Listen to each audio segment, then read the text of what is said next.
Hello everyone, and welcome to my channel General Hospital today. I hope everyone is having a wonderful day. Before we begin, please hit the subscribe button and give this video a thumbs up. The air in the courtroom was thick enough to be sliced with a gavel. Every breath felt like a conscious effort, a negotiation with the heavy stillness that had descended upon the proceedings. The wood-paneled walls seemed to lean in, absorbing the whispers and the rustle of nervous movement, only to amplify the pounding of anxious hearts. At the center of this suffocating arena was Willow Tate, her posture a study in fragile dignity.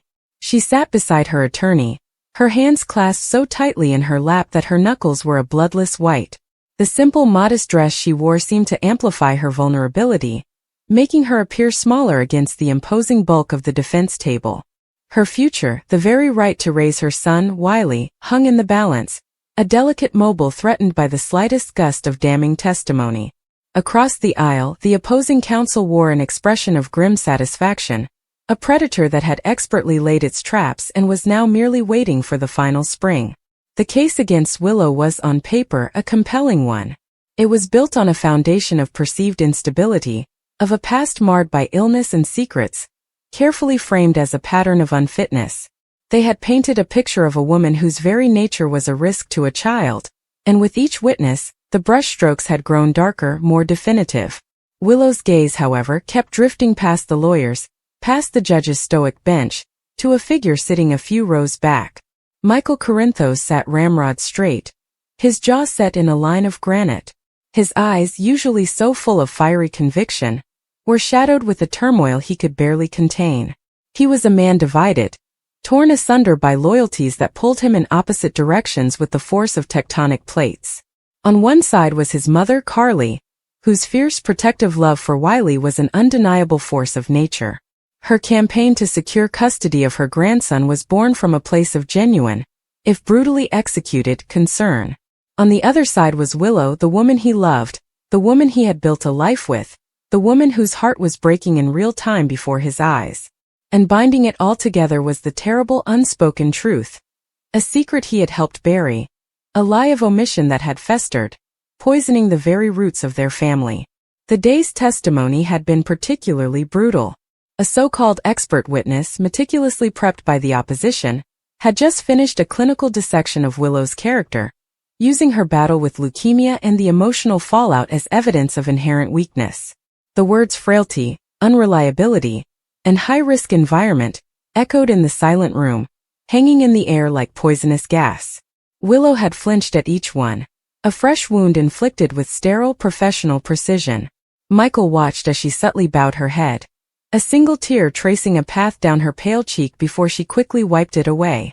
That tear was the final straw. It was a drop of acid on his soul. His phone, set to silent, had been vibrating incessantly in his pocket. He knew without looking it was his mother. Carly's strategy was clear. Maintain the course, let the legal machine do its work, and secure victory. The truth, in her view, was a luxury they could not afford, a bomb that would annihilate everything in its blast radius. But as Michael looked at Willow, at the profound devastation etched on her face, the cost of that victory became untenable. He saw not just the potential loss of her son, but the erosion of her spirit. He was complicit in that erosion. The lie was not just something they were hiding. It was actively being used as a weapon against her, and his silence made him the one holding the hilt. A quiet, almost imperceptible shift occurred within him. The internal battle that had raged for weeks, for months, suddenly stilled. The path forward, though fraught with unimaginable consequences, became the only path he could take. It was no longer a choice between his mother and the woman he loved. It was a choice between a life built on a rotten foundation and the terrifying, necessary act of tearing it all down to build something real. It was a choice between winning the battle and losing the war for his own integrity. The judge called for a brief recess. The gavel cracked, a sound that made everyone jump. As people began to stir, stretching stiff limbs and engaging in hushed, urgent conversations, Michael remained seated for a long moment, his eyes fixed on Willow. She turned slightly, and their eyes met across the crowded room.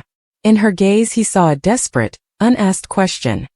He gave a slight, almost imperceptible nod, a gesture so small it could have been a trick of the light. But Willow saw it. A flicker of confusion, then a dawning, terrifying comprehension crossed her features. As the bailiff announced the court was back in session and the judge retook the bench, Michael slowly, deliberately, rose to his feet. The movement was so unexpected, so out of order, that a fresh wave of silence crashed over the room. All eyes turned to him. "Your Honor," Michael said, his voice low but clear, cutting through the stillness.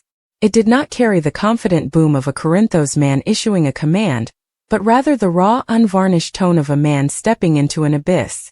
The judge peered over his glasses, his expression one of mild annoyance at the interruption. "Mr. Corinthos, you are not on the witness list. You will have to take your seat." "I understand, Your Honor," Michael replied, his gaze unwavering. "But I cannot. There is something that needs to be said. A matter of fact that is central to these proceedings. It concerns the welfare of my son, and it concerns the character of the woman you are being asked to judge." He gestured toward Willow, whose face was now a mask of pure, unadulterated shock. The opposing lawyer was immediately on his feet. "Objection, Your Honor. This is a blatant attempt to disrupt these proceedings with irrelevant theatrics." Michael didn't wait for the judge to rule. "It is relevant," he insisted, his voice gaining a shred of strength, fueled by desperation. "It goes to the very heart of the allegations against Willow. It concerns the secret of her parentage." The word parentage landed in the room like a physical blow. A collective, sharp intake of breath swept through the spectators. Willow stared at Michael, her mind reeling. What was he doing? What could he possibly mean? Her parentage? She was the daughter of Harmony, wasn't she? The judge studied Michael for a long, tense moment. He saw the anguish in the young man's face, the absolute conviction. This was not a stunt. This was a man at his breaking point. "Your Honor, I must strenuously object," the lawyer repeated, his face flushing with anger. "On what grounds, counsel?" the judge asked, his tone weary. "On the grounds of procedure. Of relevance. We have no idea what Mr. Corinthos is about to allege." The judge's eyes shifted back to Michael. "Mr. Corinthos, I am going to allow you to speak. But be advised, you are not under oath. However, anything you say will be noted for the record, and may have consequences you cannot foresee. Proceed." Michael nodded, his throat tight. He turned his body slightly, so he was facing Willow directly. It was to her he needed to speak, even if his words were for the entire court. She was the one who needed to hear this. She was the one he had failed. "Willow," he began, his voice cracking on her name. He swallowed hard, forcing the words out. "All my life, I've been taught that family is everything. That you protect your own no matter the cost. I believed that. I lived by that code. And because of that code I have done something. I have been part of something that I can no longer live with." He took a shaky breath, the sound echoing in the microphone. "When we found out about Nina Reeves, when we discovered that she was your biological mother," a gasp loud and sharp came from the gallery. Nina Reeves, who had been sitting unobtrusively near the back, frozen in her seat, felt the world drop out from beneath her. Her hand flew to her mouth, her eyes wide with a mixture of horror and a terrifying, forbidden hope. Michael pressed on, the dam now broken. "We found out. Carly and I. We found out months ago. Long before you got sick. Long before any of this." The confession hung in the air, monstrous and incomprehensible. Willow stared at him, her brain refusing to process the words. Months ago? Nina? Her mother? It was impossible. It was a nightmare. She shook her head slowly, a silent, desperate denial. "Carly, my mother, she was angry. She felt betrayed by Nina, and she was determined that Nina would not get what she wanted. And what Nina wanted more than anything was you. Her daughter." Michael's voice was thick with self-loathing. "So we made a decision. A terrible, unforgivable decision. We decided not to tell you. We decided to keep the truth from you. We lied to you, Willow. Every day for months I looked you in the eye and I lied to you. I watched you struggle with your identity. I watched you mourn a mother you never really knew, and I said nothing. I held you while you cried from the pain of your illness, and I knew that your biological mother was out there, desperate to know you, and I kept her from you. I kept you from her." The room was in chaos.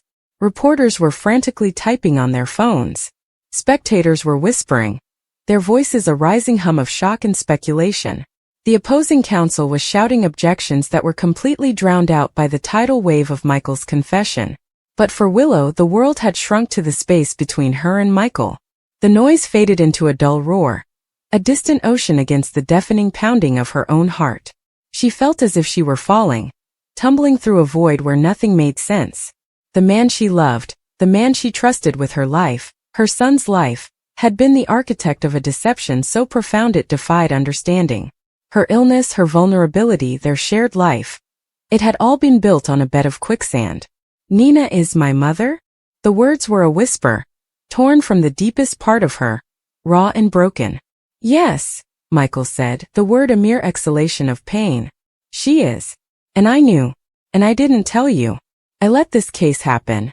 I let them paint you as unstable, as someone with a fractured history, while I was holding the one piece of information that could have given you context, that could have connected you to a part of yourself you never knew was missing. I was so focused on protecting my mother's vendetta on winning, that I was willing to let you be destroyed. I told myself it was to protect you, to spare you the pain of knowing Nina was your mother, but that was a lie too. I was protecting my own guilt. I was protecting the lie. He turned back to the judge, his body trembling with the force of his emotion. Your Honor, you are being asked to rule on Willow's fitness as a mother. How can you possibly do that when the entire premise of this case is tainted? The instability they cite, the secrets. I am the source of the biggest secret of all. I am the one who created an environment of deception. If anyone is unfit, it is me. I have failed her in the most fundamental way a partner can. I have failed my son by teaching him, through my actions, that lies are an acceptable foundation for a family. The fault is not with Willow. The fault is with me. The aftermath of his speech was a vacuum of sound, followed by an explosive cacophony. Nina Reeves was on her feet, tears streaming down her face, a maelstrom of grief and rage and a shocking, overwhelming joy at finally having the truth unleashed, even in this horrific public crucible. She took a step forward, her eyes locked on Willow, her daughter, who looked as if she had been physically shattered. Willow herself was motionless. The tears were gone, replaced by a terrifying emptiness. She looked at Michael, but she was no longer seeing the man she married. She was seeing a stranger, a strategist, a liar. Every tender moment, every whispered promise, every shared dream for their future. It was all retroactively stained, thrown into question. Had any of it been real? Or had she simply been a pawn in a Corinthos family game, a piece to be moved and manipulated for their own ends?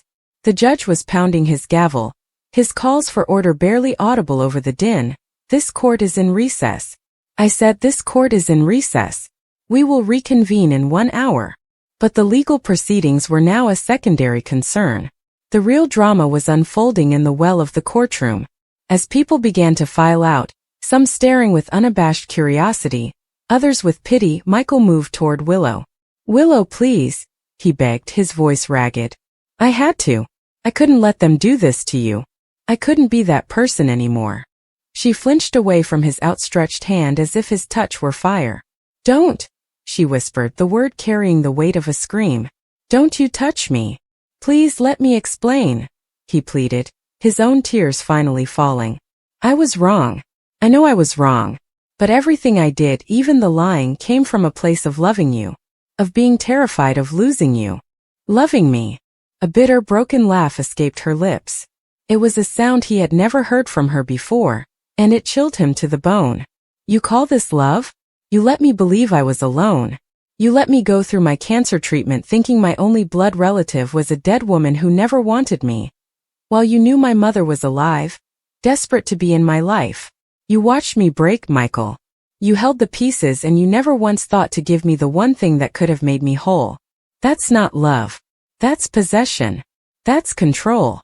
She stood up, her legs unsteady, bracing herself on the table. You didn't do this for me, she said, her voice gaining a shred of steel. You did it for yourself. To ease your own conscience. You chose this moment, this public, humiliating spectacle, to clear your own guilty soul. You didn't give me the truth in private with love and compassion. You detonated it in a courtroom to win a case. You used the truth as your final piece of ammunition. You're no different from them. She gestured vaguely toward the opposing counsel. You just used a different weapon. Her words were more devastating than any ruling the judge could have made.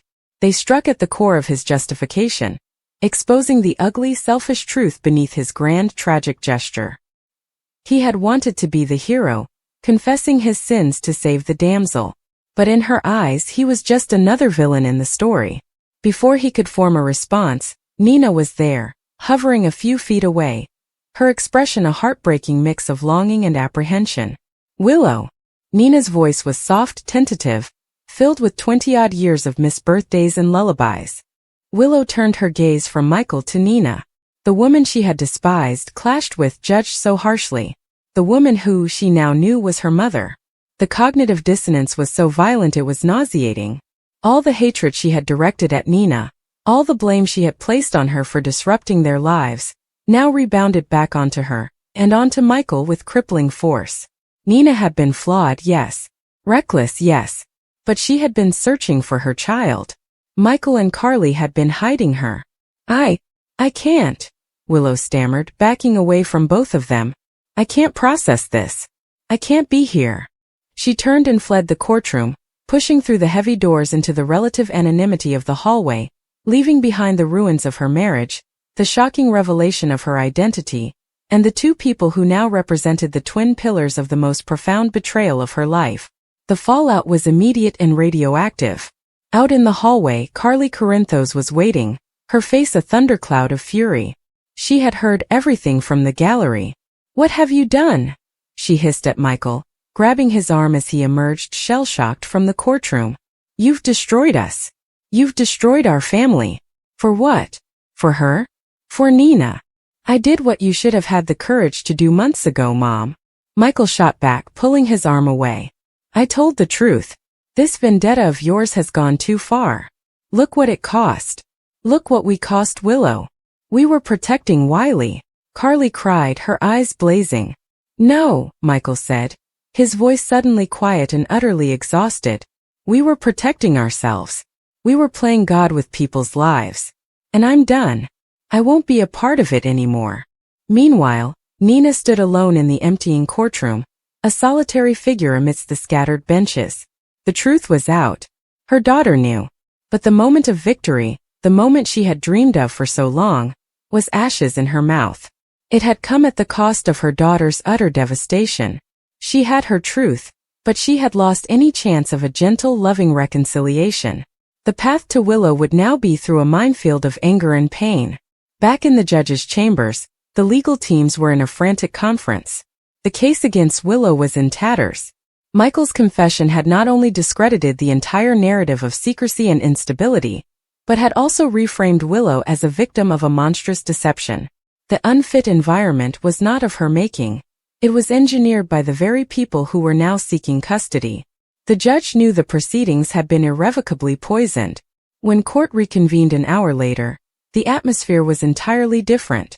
The bombast was gone, replaced by a weary, somber tension.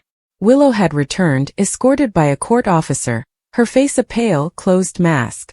She did not look at Michael, who had retaken his seat in the gallery, looking hollowed out. She did not look at Nina. She stared straight ahead at the judge. The opposing counsel, his case in ruins, could only muster a weak, procedural argument. Willow's attorney, seizing the moment, argued passionately that the petition for custody was not just flawed, but was built on a fundamental bad faith, a bad faith now exposed by the petitioner's own son. The judge did not need long to deliberate. His ruling was swift and decisive.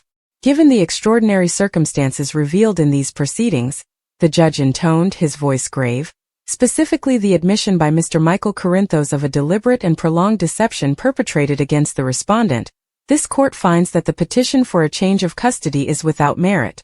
The allegations of an unstable environment are, based on this new evidence, more accurately attributed to the actions of the petitioners and their associates, not the respondent.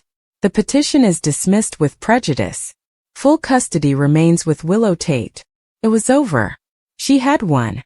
But as the gavel fell for the final time, there was no sense of victory in Willow's heart. There was only a vast, echoing emptiness. She had retained her son, but she had lost the foundation of her world. The man she loved was a stranger. Her history was a lie. Her future was a frightening, uncharted territory. She stood and walked out of the courtroom without a backward glance. She walked past Michael, who called her name in a voice shredded with hope and despair. She walked past Nina, who reached out a hand but could not bring herself to make contact. She walked out into the hallway, through the courthouse doors, and into the uncertain daylight, a woman who had just had her past, present, and future rewritten in the most brutal way imaginable. The trial was over, but for Willow Tate, the real reckoning had only just begun.